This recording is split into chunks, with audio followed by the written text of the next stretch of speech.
It's Jen and Sasha, and Rebirth of the word. Sasha's Yeah, gonna we're all here and we're going to share this knowledge all here, today. all here, and Sasha's going to begin. And then, if we have a question, the two of us, we're just going to raise our finger, Yeah, I'm just going to do and this.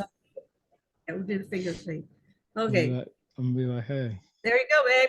got Okay, something Do to it. so hi. So for those, just to refresh, for those of you who haven't uh, heard us from before, we've been telling the story of how the Anunnaki made a deal back on their home planet of Nibiru. These are our ancestors, the Anunnaki, and one king killed another king, took over his post. The guy that should have been king next by their constitution said, "Okay, I'll take a number two post to you, Mr. Murderer King, because I don't want a civil war. But as long as you'll address the crisis of climate that we're facing, where if we don't somehow shield our planet's atmosphere, we're all going to be dead. I'll take the number two post." So Anu is the guy that took the number two post, and the king that murdered the other king was a guy named Alalu. oh, And so there's a depiction of Anu is a relatively younger guy than Alalu, and he's taking, and it was basically sold to him as a thing. Hey, look at, you can be like my prime minister. You'll be near me with whatever I decide, and it'll be a really a good deal, Janet. I just wanted to say these are taken from cuneiform, and then somebody does a line drawing of the cuneiform. okay. So this is the original Sumerian cuneiform. Right. Depiction. That's a drawing from. Okay. Yeah, a lot of these our teacher just went up to the thing itself and made a sketch right over it, so he got the lines of Zechariah raised Sitchin. things.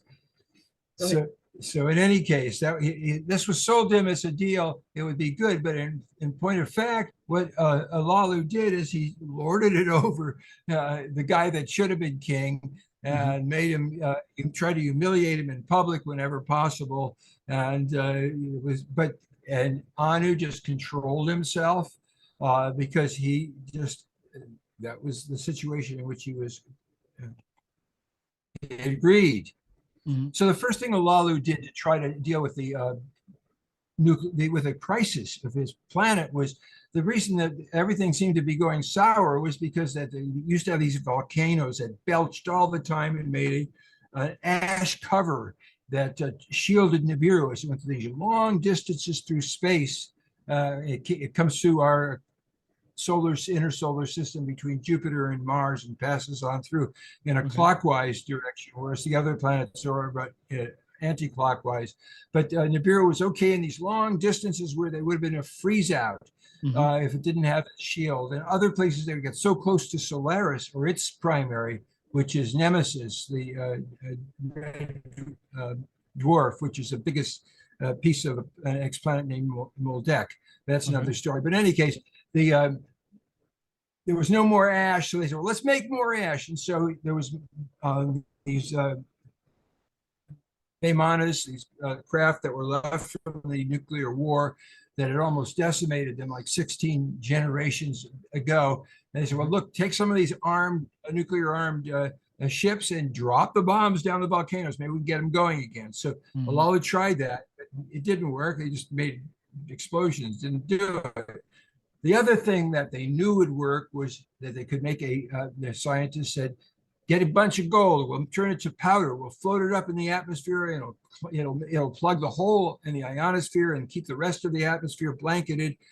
And so he got 50 miners and scientists in a spaceship, but as they tried to get through the asteroids, one of them hit them, or they hit it, and everybody got killed. And Alalu just gave up after that. I remember reading. Last thing they said was, it was recorded just as they saw that asteroid, was "Oy vey."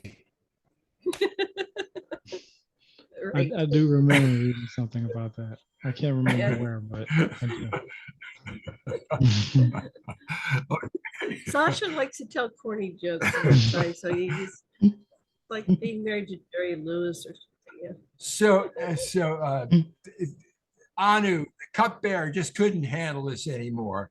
This guy just gave up, and he was just lording it over him. And he said, I can't solve this thing. What'll happen will happen. And he was just having a sybaritic existence. And so by now, Anu was fully grown and musculated, and he said, "Oh yeah, well, I'm the real guy. He should have been king next. I challenge you to fight naked in the middle of the capital, and whichever one wins will be a king." And what are you doing? I'm showing the picture. Yeah, I remember reading about that. Right. Yeah. So they're going, and the description is really something. They're throwing each other against doors, and just like you see in the Superman films. These guys are too, and these guys are really big. We're talking about 12 to 16 foot tall people. Okay, so next slide. Anu won, and there's a picture of Anu with all his stars. Now he's the king. And his followers say, at last, now maybe we'll have somebody that can save us back to whatever the normal might have been if it wasn't for Alalu. And they carry him away on his shoulders. Meanwhile, Alalu gets up from being beaten up, and he looks around. He remembers he killed the last king who lost, but they didn't kill me yet. And he sneaks off to where the rocket ships with the nukes are hidden. He gets in one. He's got all his the directions are right there about from the mining expedition, and off he blasts. There we go. Off amazing how we have these pictures of what these ships look like. No, we would have modern craft have volunteered for us. Yeah. So so when he gets to the Kuiper belt of asteroids where the planet Maldek used to be, he's got nukes. He's got a bunch of them. He says, well, heck, I'm not going to go like those other guys did. And he starts using the nukes, and he blasts his way through. So he gets through. And now that's previously they sent a ship through, and everybody died in the belt, in the asteroid belt. Yeah. Yeah. Okay. So he learned from that. However, the Federation of Planets, you might remember from the earlier series, had don't use nukes in space because it messes up the portals and the ways that we can transit from one aspect of the galaxy to another. That's another story. In any case, Alalu has got one of these craft, and off he flies for Earth. And where he lands is outside of what we call Basra. And except in those days, it was a great big marsh that went way, way out, like a mile and a half out. It was just marsh. And Alalu lands there. First of all, he's very cautious. He does all kinds of testers before he even gets out of his craft. He puts on a frog suit. He does all the precautions. He does tests. He gets back in. He sees his data. And finally, he realized, I don't even need to wear this thing. It's got breathable air. He takes the thing off. He goes to shore, and it's blowing his mind. But the most important thing for him is he whips out his tester, looks at the water, and he says, there's gold flecks. There's gold flecks here. They were right. This place has got gold. I don't know where the flecks are coming from, but there's lots of gold flecks in this water. And so he goes to shore, and he sets up his nukes on the shore. So this is what it looked like. This was outside Basra, and the rest of Iraq isn't like what you think. You guys that have been to Iraq might think it looks like now. It used to be really nice with lots of trees and a really beautiful. It wasn't a desert; it was a paradise. Okay, so yeah. So not only was there gold, the thing was just full of fish, every kind of fish. And not only that, he found something he never saw before. He said, "Snake, look at this!" And he shot one. He found all kinds of fruit. He tried some of it. It was good. He liked it. And then what happened? Suddenly, it got dark on him. And first he freaked, and he realized. Then it got light suddenly. It was like because in Nibiru, it took a long time to go for them to rotate on their own axis around. And so this is really, every person that comes from Nibiru, the first thing they notice is how fast go the days. Okay. Okay, so now next slide. Okay. There's your So missile. he sets up, he's got 9 nuclear missiles left. And he sets them up and he aims them right at Agade, the Nibiran capital. And he knows he's got a tablet of destinies, the orbits of the planet. So he knows exactly when Nibiru is going to be exactly in sight. And he's saying, he communicates back, Okay. I've got gold to save you or missiles to blast you, unless you give me back my crown. And so the king talks to his council. What should I do, boys? And so Enki, his son, says, just say, yeah. Well, let's see more. Let's see more about your gold sample. We're glad you're alive, and can we see some more of your information, Janet? Okay. Well, Enki is his son is Alalu's son-in-law by this point. He's chief scientist too. He's chief scientist. He's the Right. brightest man. You keep coming away from the screen, but the screen's over here, honey. He's the smartest man on the Nibiru. He's like this brilliant, incredible intelligence. So what was I going to say? So he has a relationship with the Alalu. Right, That's right. his father-in-law. He's very, even though it's a political marriage, he loves her. He's polite to her. They have, I think they Marduk by this point. Yes, they did. They He was the So they heir quickly had an heir. So they fulfilled their role. They had a male child. This is a whole society where men are better than women, whatever. So anyway, so he said, well, I'll go down and talk to Dad, my father-in-law. And so next slide. So let me ask you Now, real he's- quick. From your understanding, Enki and Enlil were brothers, right? Because I've also read that they weren't brothers. That one was a father and They're half brothers. They're half brothers. Enki's the oldest, and his mother was a royal from another planet, and she was a concubine of the king. And Enlil's mother was Antu, the half sister and the queen of. And so, even though he was younger, Enlil was younger than Enki. He was the legal heir to Anu, the way they figured things. That's one way. But Enki, so what's happening here is Enki is saying, "Look, you guys can't handle it. I'm in between both of you. Alalu is my father-in-law. You're my father. Look, send me. I can talk to everybody. Maybe we can work something. You know what? Listen, why don't you let Alalu be king of the earth? And if he still wants to fight about who's going to be king of Nibiru, Dad can whoop him and he'll take him on. I'll go see where it doesn't have to come to that." All right. Okay, We're at like 14 minutes now, so yeah, this is good. Okay. That's good. Okay, so next slide. We're almost through this sequence. Oh, well, what I would want to say first, if it's okay, if you would go back to. Come back. You can drive. There you go. There we go.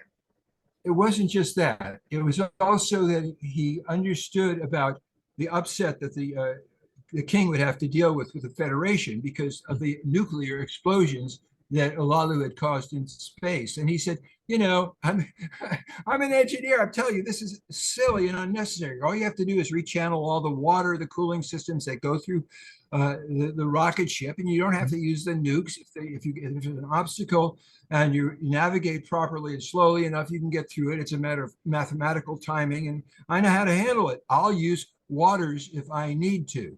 Right. So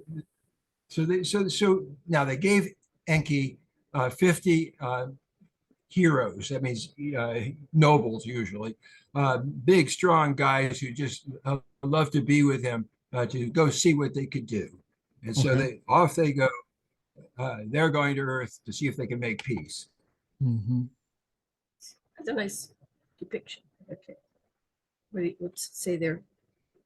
And Well, so what's happened while this is happening is Enlil is flipping out. The younger brother who says, "Hey, I should be leading this expedition. Why you got to send him? He's your oldest. Listen, he was in the middle. You know why I did it. Please, Dad, don't let Enki get all the glory. He's going to be a big hero. Okay, why don't you send me? I don't even trust his data. He's probably fudging it. Probably fraudulent. Unless I believe." And the king couldn't stand it after a while. Okay. But in the meantime, Enki is getting through. However, let's go to the next slide. You're getting ahead of you. However, Enki, while this is happening back on Nibiru, Enki is running out of water. He's made a water cannon out of all the his circulation systems and cooling systems in the craft. And he didn't have to do any nukes, but now the pilot, Anzu, is saying, our ship is going to overheat. If you don't cool us down very, very quickly, we're dead. We're toast. Enki says, look, there's water on Mars. Land down there by that lake. So they land by this lake. Yeah, there was still lakes on Mars in those days. And this is 450,000 years ago, though. They got out. They said the water's thin. Right. We can breathe, but not very deeply. But they drank the water. It was fine. So, and we know from long ago, these Sumerian tablets that were made 6,000 years ago, that they totally knew about water on Mars before our scientists would admit it. Right. Okay, so they got water. And well, they then said they go found down water already. They got water and they went down to Earth and they landed and Alalu welcomed them and they kissed up to him. They call him, hey, Commander Earth, we're so glad to see you. We honor you. You're saving our planet. And when and meanwhile, Alalu had been there by himself for so long. For a while, yeah, already.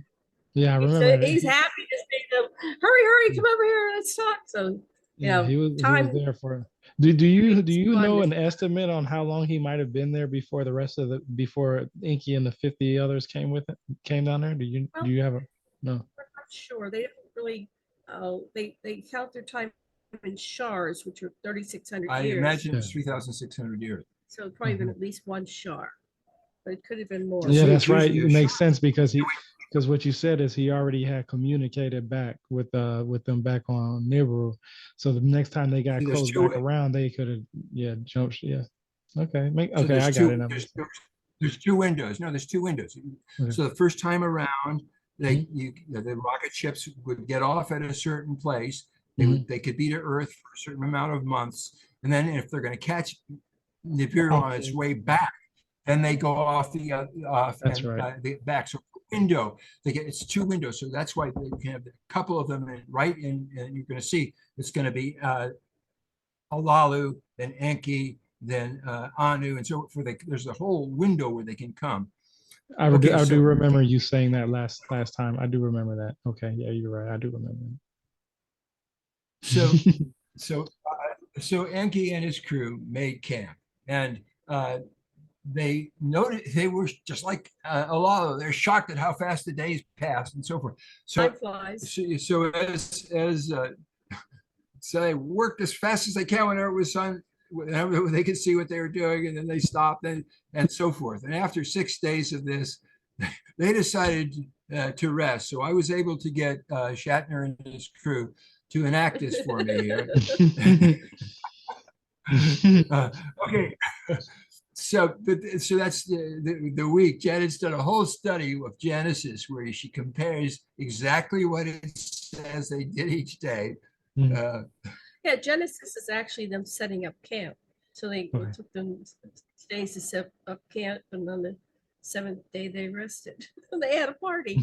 And if you read this from the perspective of the Anunnaki and compare the information, it's like, oh my God! So it says in the first day, they identified the water, the fishes and the plants and I don't have it current right here, so I have to look it up. But it was just amazing. And when I did this about 5-6 years ago, I went, I was laughing. I go, because I was raised Christian. It was one of the Bible stories that we had in Sunday school and preaching all the time. And I said, oh my goodness, it's right here. It's plain sight. Yeah. They're just setting up camp. They're figuring out, if you go to a new place, okay, where do we get our water? Where we're gonna. That's where you're going to set up like camp at in the first place, is somewhere near water anyway, especially if you just arriving there. Yeah. And are these animals? Which animals are dangerous? What do we have to do to protect ourselves? How do we? Anyway, it was just that's all. Go ahead. We're on the last slide. Yeah, this one could be the last slide because we're at 21 minutes anyway. So yeah. Okay, so Enlil, meanwhile, back on the Nibiru, Enlil is nagging his dad, and finally says, "All right, go. You go work it out with your brother. Get the hell out of here," and set him up. And he comes with his crew of men, and one of the first things he finds out is, by gosh, he was telling the truth. There's gold there. Okay, so this is that's pretty nice. And we put on Stargate Cosmos this week, right now. We had it at Halloween 2018 in New Mexico. And we had 65 presenters over 4 days. We had 6 rooms. We went 24/7. And now he got a picture of you. So, that's awesome. I appreciate that. Yes. And we're going to continue. Feedback, questions on what we just covered. Tyrone, what do you have to say? Well, I already covered one with about asking about how long it could have been from Alalu. But my other question was going back a couple of slides ago from the last time. I think it was about Lilith. When I first learned about Lilith, I learned it because you said you grew up Christian. I grew up in the Catholic Church, so same thing. Same pretty King James version is the Bible that most of the people that I know learned from, and I never read about Lilith in the Bible. I never even knew who Lilith was until probably like maybe about 3 or 4 years ago. But that's the Lilith was a person who turned into the first demon. Was she the first like female demon or something like that? Or I can't remember exactly what it is that you said, but I've known that she was like, that's where demons come from, or she was like the birth of the demons, and she would kill like some children. Like it was so many different things that I learned about her, but the main thing is was Lilith Adam's first wife? I haven't quite sorted that all out. First of all, stay on screen, honey. I don't know what you've published more things on Lilith. I have to go sort that all out because now knowing what I know, but often what they do is they conflate characters and they also demonize. They were demonizing back then. And so I remember you saying that before too. A person and she got mad and they'll say she's a demon and this and that. I don't know. It's kind of like fact checking today. I've got to go look at the stories and it'll make sense to me. That's what I'm doing right now. I'm doing a book I'm revisiting everything and I'm going through it with a fine-tooth comb. And I'm looking at from Nimma's perspective. Now, each character gets a different name as they go through the ages. Right. So Lilith, who is the, go ahead, honey, what did you want to say? You're stopping in the middle of your sentence. I'm so confused on who Lilith is. No, it's very easy. It's easy. Just as you are Ninma, that is the avatar of Nimma, works strong with you. Any strong, just, partnership-oriented woman who challenges the patriarchy becomes seen as a demon. And by the time you get to King Jamie, the king of Scotland, who used to burn witches, and if the town would find them innocent, would burn everybody in the jury as fellow witches.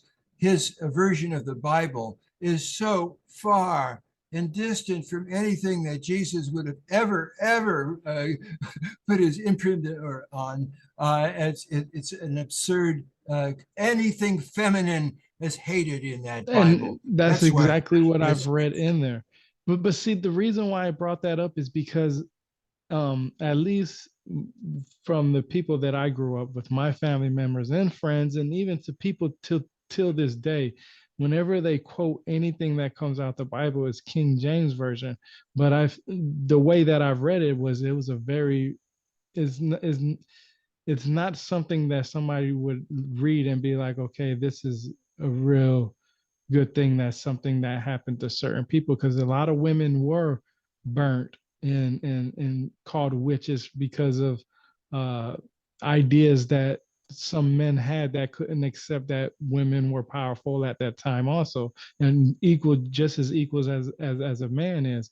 And that's why I was asking about Lilith, because I, like you said, Janet, I'm confused on her too, because I've read so much stuff about her. But and just like you said, Dr. Sasha, Lessin, that that she was basically Nimla, but it's tracing her from when I learned about her from Judaism on and going backwards, it's almost like almost every woman at that time could almost fit that profile of Lilith, like how she was There you go. demonized and stuff like that. That's right. If you go down to the depth of your own heart, you'll find within it the denied feminine that's enraged at being denied her wisdom, and that's Right. in every human being. And you can get in touch with that. And of course, what a demon is any human desire, which are all part of the mix that you are, that's denied and denied and denied. For example, anger. You deny your anger, and deny your anger. You're such a sweet person all the time, and then you kill everybody in McDonald's or something. That's true. It's so that all you had to do was say, I'm angry, and you know what? Let it out. What I really need is attention. I need love. I need a meal and a house to live in, or whatever. You know, when you get to vulnerability, you can communicate with anybody. So I think that the demons are resonate with the disowned parts of each of our personalities. Right. Yeah, we have all of a demon within. So when you're demonizing somebody else, you're just projecting outward. Projecting your own inner ideas and thoughts about yourself, maybe. Yeah.